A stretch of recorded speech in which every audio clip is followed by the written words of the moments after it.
오늘 하나님의 말씀 역대하 26장 3절로 5절입니다. 제가 읽습니다. 우시아가 왕위에 오를 때에 나이가 16세라 예루살렘에서 52년간 다스리니라. 그의 어머니의 이름은 여골리아요 예루살렘 사람이더라. 우시아가 그의 아버지 아마샤의 모든 행위대로 여호와 보시기에 정직하게 행하며 하나님의 묵시를 밝히 하는 스가랴가 사는 날에 하나님을 찾았고 그가 여호와를 찾을 동안에는 하나님이 형통하게 하셨더라. 아멘. 하나님께서 하나님의 나라를 계속해서 이어가고 계십니다. 우리는요, 하나님께서 하나님의 마음에 맞는 사람을 계속 세우시던가 아니면 하나님께서 마음을 꽉 붙잡아 주셔서 왕의 자리에 있을 동안은 확고하게 하나님을 향하는 마음으로 살게 하시던가 이렇게 강권적으로 역사해 주시면 참 좋겠다 이런 생각을 하게 돼요. 그런데 하나님께서 우리를 사랑하시고 우리와 함께 하나님의 나라를 세우실 목적을 갖고 계심에도 불구하고 언제나 하나님은 우리의 마음을 귀하게 아주 중요하게 여기신다는 것을 우리는 볼 수 있습니다. 하나님께서요, 온 세상을 창조하시고 다스리셔서 다 하나님 뜻대로 쫙 이끌어 가시는 것 같은데 그 하나님의 뜻 안에 있는 사람들의 마음이 어떠냐에 따라서 그 인생이나 한 나라가 영향을 받는 것을 하나님은 허락하시거든요. 하나님의 뜻을 이루어 가실 때 하나님께서 얼마나 우리를 인격적으로 대하고 계시는지를 알 수 있는 거죠. 하나님께서는 우리 마음을 강탈하시거나 강압적으로 하시는 것이 아니라 도움의 말씀도 주시고요. 따라올 수 있도록 여러 가지 징조들도 보여주시고 증거도 보여주십니다. 그리고 하나님께서는 너는 내 말을 들었고 이 일도 보았는데 이제 너가 어떻게 할래? 하시고 우리에게 맡기세요. 구원받은 자녀들의 자원하는 마음, 감사가 넘치고 하나님을 기뻐하는 마음과 손길을 통해서 하나님의 뜻을 이루기를 하나님은 원하신다는 것을 우리는 확실하게 볼 수 있습니다. 등 떠밀어서 가시고 억지로 잡아 끄시는 하나님이 아니세요. 우리가 하나님을 사랑한다면 일상의 삶에서도 하나님이 기뻐하시는 뜻을 이루고자 인내하고 순종하고자 애쓰는 충성과 헌신이 우리 자원하는 마음에서 나와야 된다는 것을 다시 한번 마음에 새기면 좋겠습니다. 이것을 염두하시고 오늘 본문 말씀을 함께 살펴보겠습니다. 3절입니다. 우시아가 왕위에 오를 때에 나이가 16세라 예루살렘에서 52년간 다스리니라. 그의 어머니의 이름은 여골리아요 예루살렘 사람이더라. 어제 살펴봤듯이 우시아의 아버지 아마샤 왕이요 마음이 높아졌어요. 그래서 북이스라엘 왕에게 먼저 선전포고를 하죠. 싸우자고. 북이스라엘 왕이 만류합니다. 거기까지 하라고. 근데 아마샤는 듣지 않아요. 결국 남유다는 전쟁에서 아주 대패를 합니다. 아마샤 왕도 북이스라엘의 포로로 잡혀간 후 수모를 당해요. 그랬다가 나중에 풀려나서 남유다로 돌아왔지만 결국 반역한 무리에 의해서 아마샤 왕은 암살을 당하게 돼요. 이제 그러자 남유다 왕들은 백성들은 아마샤의 아들인 우시아를 왕으로 세웠고요. 16세에 왕위에 오른 후부터 52년이란 오랜 세월 동안 나라를 다스렸다고 기록하고 있습니다.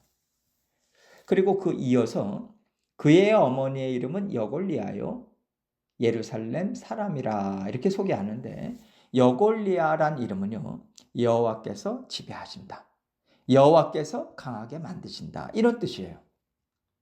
이 얘기는 아마도 어머니인 여골리아가 신앙적으로 우시아 왕을 받쳐주었다라는 힌트를 주고 있는 것 같습니다. 고대 시대에 16살은 물론 오늘날에 비해서는 성숙했겠지만 그래도 왕으로서 나라를 감당하기에는요 담력도 부족하고 또 경험도 부족해서요. 옆에 의지할 사람들이 필요한 나이거든요. 그리고 4절을 보면요. 이렇게 얘기하고 있어요. 우시야가 그의 아버지 아마샤의 모든 행위대로 여호와 보시기에 정직하게 행했다. 우시야가 그의 아버지 아마샤의 모든 행위대로 행했고 그것이 하나님 보시기에 정직했다라고 얘기하는 것은 아마샤가 하나님을 잘 따랐을 때 그 모습이 우시야에게도 보이더라 이런 얘기인 거죠. 5절입니다. 하나님의 묵시를 밝히 아는 스가랴가 사는 날에 하나님을 찾았고 그가 여호와를 찾을 동안에는 하나님이 형통하게 하셨더라. 우시야 왕 옆에 그의 어머니 외에 누가 있었는지를 알려주고 있는데요. 바로 스가랴란 사람이에요. 이 사람은 스가랴서를 기록한 사람도 아니고요. 요아스를 살린 여호야다 대제사장의 아들도 아닙니다. 스가랴라는 이름을 가진 사람들이 많이 있었어요. 지금 이 사람은 여기에만 나와요. 우시야 당시에 하나님의 묵시를 밝히 알았던 사람이다라는 거죠. 묵시를 밝히 안다라고 하는 것은 하나님의 말씀을 잘 안다는 의미도 있고요. 하나님의 말씀을 아는 데 있어서 그 깊이와 넓이가 하나님의 마음에 드셨다라는 의미도 사실 담겨 있어요. 말하자면 하나님께서 이렇게 행하라고 말씀하셨다면 왜 이렇게 행하라고 하시는지 하나님의 심정, 하나님의 의도와 목적을 알았다는 거예요. 이 스가랴가 사는 날에 우시야가 하나님을 찾았다고 얘기하고 있어요. 스가랴가 우시야 왕에게 하나님께서 이런 걸 기뻐하십니다. 하나님은요, 이런 하나님이십니다. 하나님은 이런 마음을 원하시고요. 이렇게 말씀하셨습니다. 라고 말해 주어서 이 우시야가 하나님의 말씀대로 행할 수 있도록 많은 도움을 주었다고 생각해요. 또 우시야도 스가랴의 말을 귀담아 들었다는 거고요. 이렇게 스가랴가 조언을 해주고 우시야도 그와 신실한 관계를 맺어서 우시야 왕이 여호와를 찾을 동안에는 하나님이 형통하게 하셨다고 증거하고 있습니다. 그런데 스가랴가 사는 날에 우시야가 하나님을 찾았다라고 말하는 것으로 봐서는요. 우시야 왕이 끝까지 잘하지는 못했겠구나라고 하는 것을 이제 짐작할 수 있죠. 그래서 지금까지 역대하서를 통해서 여러 왕들을 볼 수 있는 것도 우리에게는 은혜고 또 복이라고 생각합니다. 무슨 얘기냐면 참 슬픈 일이지만 이 사람은 믿을 만한 사람이야. 이렇게 생각할 수가 없다는 거예요. 사람은 다 불완전하다는 거죠. 우리의 마음이 어디를 향하느냐에 따라서 우리의 말과 행동이 다르게 나오고 우리가 추구하는 바가 얼마든지 달라질 수 있다는 겁니다. 그래서 하나님의 나라를 이루어갈 때 우리 각자가 하나님 앞에서 살지만 하나님은 우리 각자를 형제 자매로 주님의 몸을 이루는 지체로 함께 살도록 붙여주셨어요. 하나님의 뜻을 서로 협력해서 이루는 것이 그래서 중요하다는 거죠. 사람은요, 어떤 영향을 받으면 생각이 바뀔 수 있어요.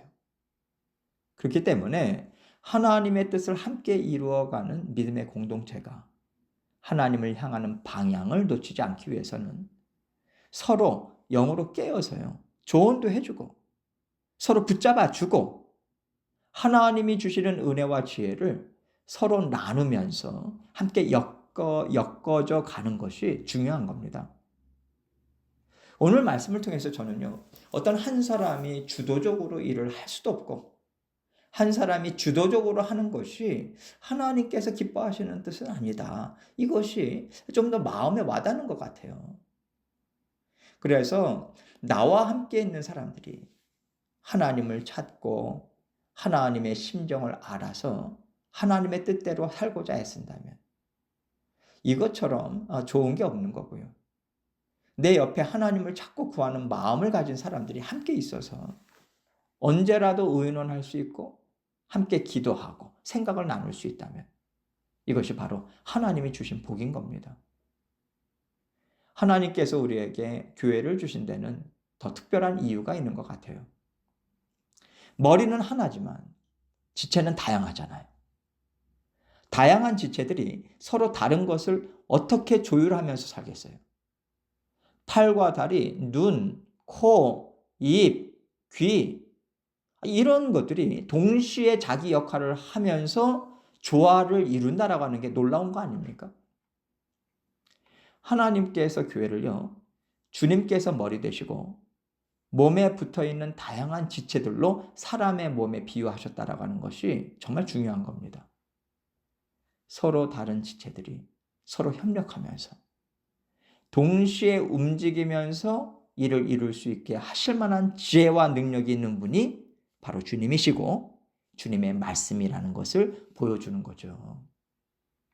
머리 대신 주님께서 주시는 말씀을 통해서 각 지체들이 하나님을 향하고요. 하나님의 뜻을 이루어가고자 할 때 하나님께서 각자에게 주신 역할, 또 형제 자매로 묶여서 살아가도록 허락해 주신 그 관계들이 정말 놀랍고 신비로울 정도로 화평을 이루면서 하나님이 주시는 형통의 복을 누릴 수 있다는 거예요.